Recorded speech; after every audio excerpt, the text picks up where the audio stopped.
Prindërit me fëmijën 18 vjeç do të marrin kompensim nga shteti nga viti i ardhshëm.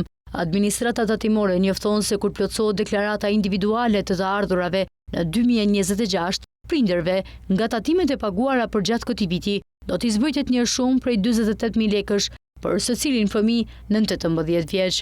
Po ashtu, zbritje tjetër do të ketë edhe për shpenzimet arsimore të fëmijës nën 18 vjeç. Të gjithë prindërit me fëmijë të kësaj grup moshe që kanë të ardhura nga puna nën 12 milion lekë të vjetra në vit, do marrin kompensim për shpenzime arsimore.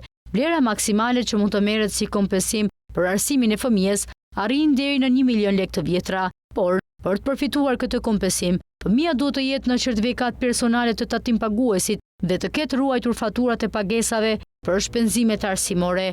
Pra, për çdo pagesë të këtij viti, për arsimin e fëmijës duhet të ruhet fatura dhe të deklarohet në momentin që bëhet plotësimi dhe dorëzimi i DIVA 2025 në muajt e parë të 2026-s. Vlera e përllogaritur e këtij kompensimi do të ketë një kosto për 20 milion euro, thot administrata tatimore.